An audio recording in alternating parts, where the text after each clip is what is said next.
పరిశుద్ధుడును మహాగణుడును మన ప్రభునైన యేసుక్రీస్తు నామంలో మీ అందరికీ హృదయపూర్వక వందనాలండి. ఈరోజు దేవుని వాగ్దానము 92వ సంకీర్తన 14వ చరణము. నాకు ఆశ్రయ దుర్గమైన యెహోవా యథార్థవంతుడనియు ఆయన యందు ఏ చెడు తనమునో లేదనియు ప్రసిద్ధి చేయుటకై. హల్లెలూయా.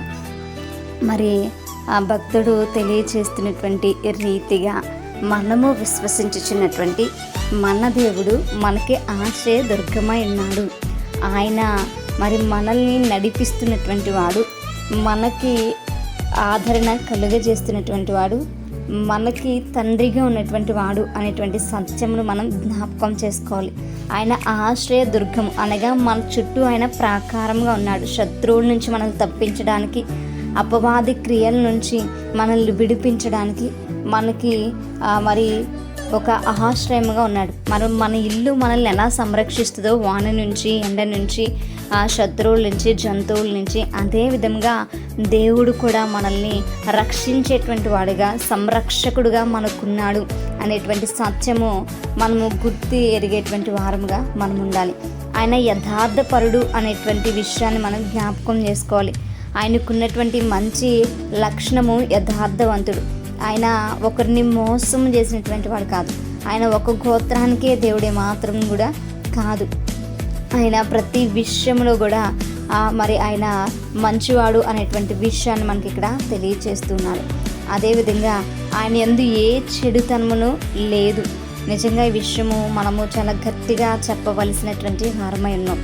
అనేక మంది మనం విశ్వసిస్తున్నటువంటి ఈ దేవునిలో మరి తప్పులు ఉన్నాయి అని చెప్పి నిరూపించడానికి ప్రయత్నించి అనేక మంది ఆయన పక్షపు వారయ్యారు. అనేక మంది ఆయన బిడ్డలుగా మార్చబడి ఉన్నారు. అనేక మంది ఆయన సువార్తను చేస్తున్నటువంటి వారు ఉన్నారు. మరి పరిశుద్ధ గ్రంథంలో కానీ పరిశుద్ధుడైనటువంటి మన దేవునిలో మరి చెడ్డ లక్షణాలు వెతకాలని అనేక మంది ప్రయత్నించారు. వాళ్ళ ప్రయత్నాలన్నీ కూడా విఫలం అవడమే కాదు కానీ వారు దేవుని బిడ్డలుగా మార్చబడి ఉన్నారు.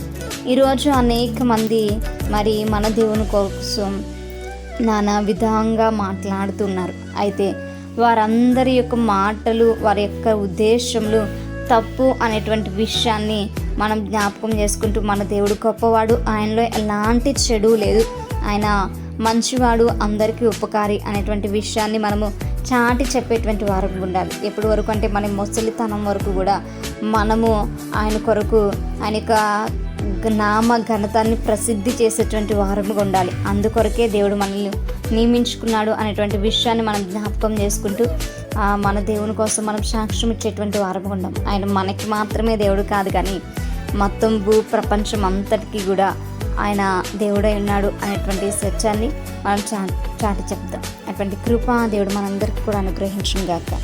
ప్రార్థించుకుందాం. పరిశుద్ధుడా మహాగణుడా మీకు వందనాలు ప్రభువా. నిజమే, నీలో ఏ చెడు లేదు ప్రభువా, నీలో ఎలాంటి తప్పిదములు లేవు ప్రభువా. నువ్వు యథార్థవంతుడు ఉన్నావు ఆయన తండ్రి. నా ప్రభువా, నువ్వు మా అందరినీ కూడా జ్ఞాపకం చేసుకుని ఉంటున్నావు ఆయన తండ్రి. ప్రతి ఒక్క జనము నీ బిడలే ప్రభువా. అయా నిన్ను తప్పు అని నిరూపించాలని అనుకున్నటువంటి వారు నీ పక్షపు వారై ఉన్నారు ప్రభువా. ఆయన తండ్రి అయా ఈ లోక అతని దేవతలు కూడా నీ యొక్క సన్నిధానంలో గడగడ వణికేవుగా ఉన్నాయి అయా నా తండ్రి. నాయన అనేక మంది అతని దయ్యముల చేత పీడింపబడుచున్నప్పుడు వారు కూడా అతని దేవుని కుమారుడని నిన్ను గురించి సాక్ష్యం ఇచ్చి ఉన్నాయి ప్రభువా.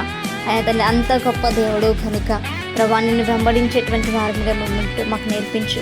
నిన్ను ప్రసిద్ధి చేసేటువంటి వారముగా, నిన్ను ఘనపరిచేటువంటి స్థితిలో మేము ఉండటం మాకు నేర్పించమని, మీ యథార్థతను బట్టి అయా తండ్రి, మీ యొక్క నీతిని బట్టి ప్రభా మేము ఘనపరిచేటువంటి వారముగా ఉండుకును అయా తండ్రి. నాయన నీ సాక్షులుగా మేము నా తండ్రి బూదిగంతముల వరకు అతన్ని నా ప్రభ వ్యాపించేటువంటి వారముగా ఉండుకుని సహాయం దయచేయమని ప్రార్థన దయచేసి మీ పాదసని చేర్చుకోమని యేసయ్య అతి పరిశుద్ధ నామములో అతి మిక్కిలి ఉన్నముగా బ్రతిమలాడి వేడుకొని పొందించిన మా ప్రేపరలో గొప్ప కన్న తండ్రి. Praise the Lord everyone. May God